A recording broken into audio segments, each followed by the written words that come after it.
16 सालों में एबीजी ने 165 से भी ज्यादा शिप्स बनाई, जिसमें 80% इंटरनेशनल क्लाइंट्स के लिए थे। एबीजी के अकाउंट्स नवंबर 30, 2013 को officially non performing assets declare कर दिए गए। लेटर ऑफ क्रेडिट फ्रॉड के थ्रू 3000 करोड़ डाइवर्ट किए। अब बात करते हैं इस फ्रॉड के स्केल की। 22,842 करोड़। आईसीआईसीआई बैंक को सबसे ज्यादा डैमेज झेलना पड़ा, 7,089 करोड़।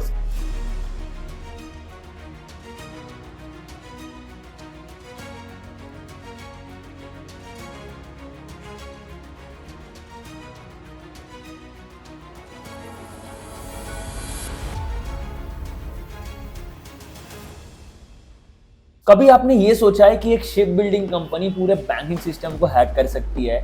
22,842 करोड़ रुपए इतना क्रेजी अमाउंट है कि अगर आप रोज 1 करोड़ रुपए भी उड़ाओ तो भी आपकी पार्टी 62 इयर्स तक चलेगी।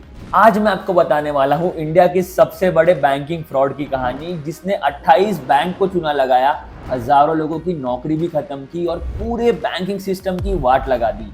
ये कहानी है एबीजी शिपयार्ड का मेगा स्कैम, जिसका हैंगओवर आज तक नहीं उतरा है। हर सक्सेस स्टोरी की तरह इसकी कहानी भी एक छोटे स्टार्टअप से शुरू हुई। 15 मार्च 1985 मुंबई में मगदला शिपयार्ड प्राइवेट लिमिटेड नाम के एक छोटी सी कंपनी रजिस्टर हुई और उनके फाउंडर थे ऋषि अग्रवाल, एक एम्बिशियस बिजनेसमैन।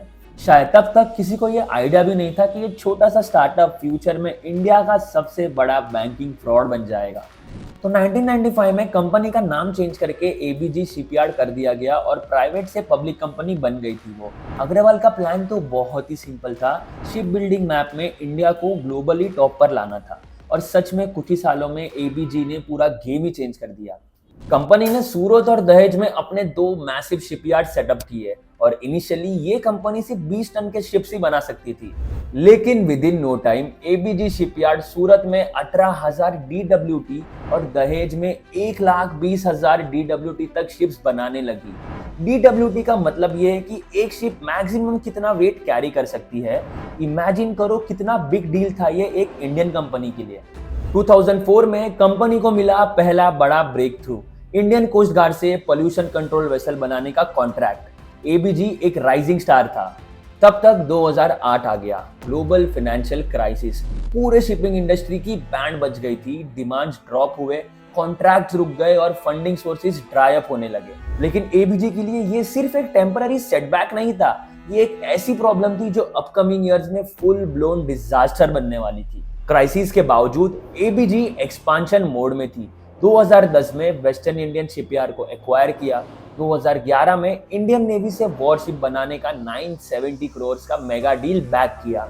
एबीजी अब सिर्फ एक कंपनी नहीं थी, बल्कि इंडियन शिप बिल्डिंग की प्राइड बन चुकी थी।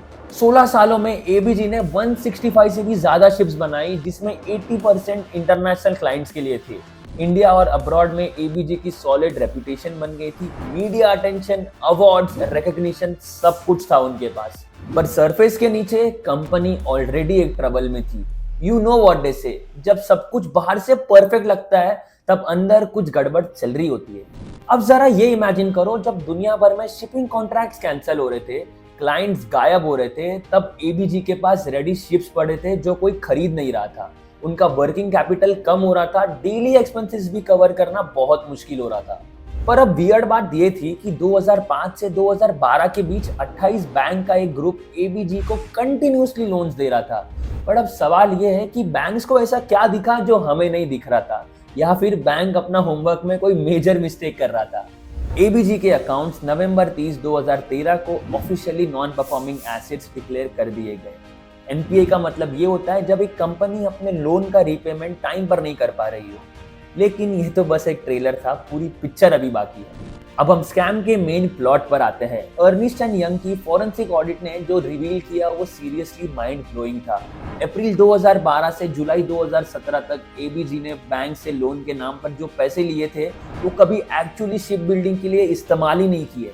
तो क्या हुआ एग्जैक्टली? 2012 के बाद एबीजी ने लोन को मल्टीपल टाइम रीस्ट्रक्चर किया, मतलब बैंक ने एक्स्ट्रा टाइम दिया रीपेमेंट करने के लिए, लेकिन कंपनी ने ये टाइम को धोखा देने के लिए यूज किया। स्टेप 1, एबीजी ने अपने अकाउंट्स में फेक एंट्रीज क्रिएट की। इनकम स्टेटमेंट में आर्टिफिशियल प्रॉफिट्स दिखाए और बैलेंस शीट को भी इन्फ्लेट किया ताकि बैंक्स को ये लगे कि बिजनेस तो बहुत स्ट्रांग है, जबकि रियलिटी बिल्कुल ऑपोजिट थी। स्टेप 2, जैसे ही लोन अप्रूव होता, एबीजी इन पैसे को इंस्टेंटली राउंड ट्रिपिंग के थ्रू डाइवर्ट कर देती थी।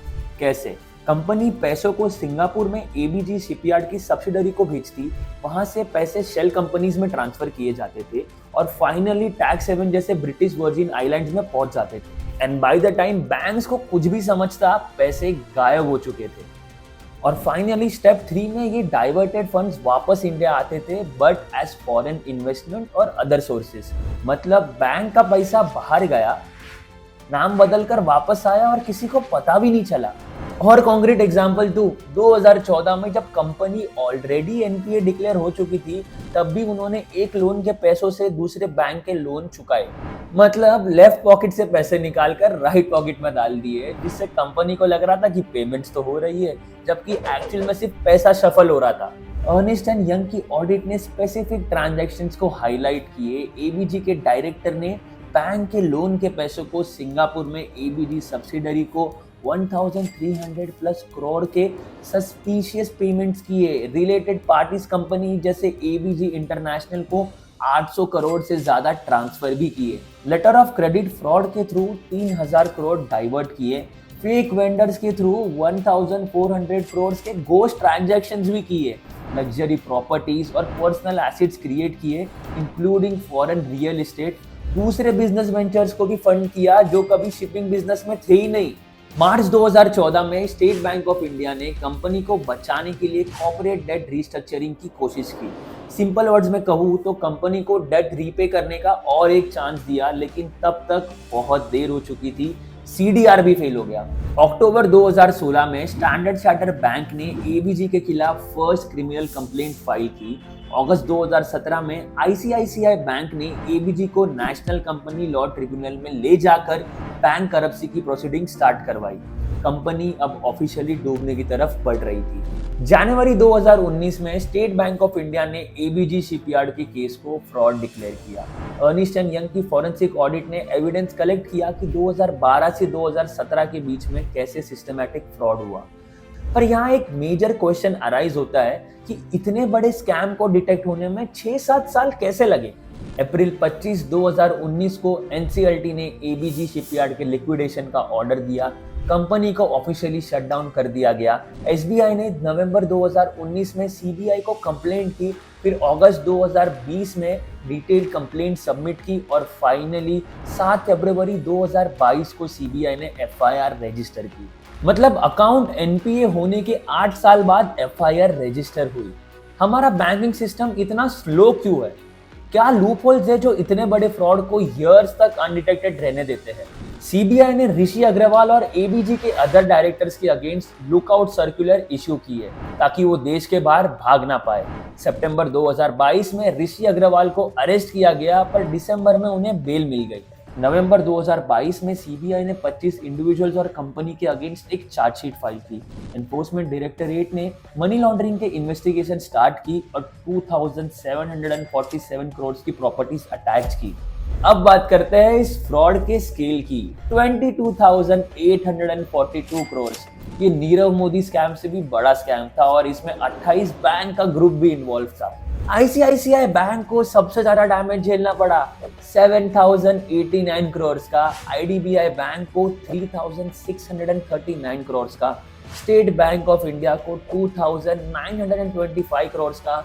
बैंक ऑफ बड़ौदा को 1,614 करोड़ का और पंजाब नेशनल बैंक को 1,244 करोड़ का। पर इसका रियल इम्पैक्ट सिर्फ नंबर्स में नहीं था, थाउजेंड्स ऑफ एम्प्लॉयज की जॉब चली गई। उन वर्कर्स और उनके फैमिलीज का क्या हुआ जो ईयर से एबीजी के लिए काम कर रहे थे? पब्लिक का बैंकिंग सिस्टम से मन उठ चुका था। इंटरनेशनल इन्वेस्टर्स के सामने हमारी इमेज भी डैमेज हो चुकी थी। सितंबर 2022 में वेल्सबर्न कॉर्प ने अपनी सब्सिडरी नोयान शिपयार्ड के थ्रू एबीजी के दहेज शिपयार्ड को 659 करोड़ में खरीद लिया। लेटर रिलायंस इंडस्ट्री के यूनिट ने नोयान शिपयार्ड में 74% स्टेक 382.73 करोड़ में एक्वायर किया। लेकिन रिकवरी रेट सिर्फ 8% के अराउंड रही, मतलब बैंक्स का 92% पैसा डूब गया, जो पैसा अल्टीमेटली टैक्स पेयर का था। तो उनका क्या हुआ? क्या हम कभी जान पाएंगे कि वो 22,842 करोड़ एग्जैक्टली गए कहां? इस स्टोरी से हमें 3 सीख मिलती है। सबसे पहला, हमारी बैंकिंग सिस्टम बड़े फ्रॉड्स को पकड़ने में अभी तक वीक है। ऐसी कौन सी प्रॉब्लम्स है जो इतने बड़े स्कैम को सालों तक छुपा कर रखती है? दूसरा, कॉर्पोरेट गवर्नेंस का इंपॉर्टेंस। अगर एबीजी के बोर्ड ऑफ डायरेक्टर्स ने अपना काम प्रॉपरली किया होता तो शायद ये डिजास्टर को टाला जा सकता था। और तीसरा, ड्यू डिलिजेंस कितना क्रूशियल है। 28 बैंक ने इतना बड़ा अमाउंट लेंड तो किया, फिर भी उन्हें कोई रेड फ्लैग्स नहीं दिखे, या फिर उन्हें वो रेड फ्लैग्स दिखे पर उन्होंने वो इग्नोर किए।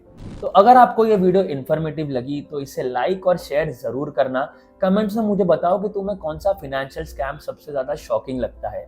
और अगर तुम्हें ऐसे ही फाइनेंस, बिजनेस और इकोनॉमी की जानकारी चाहिए तो इस चैनल को सब्सक्राइब कर लो और बेल आइकन दबाना मत भूलना।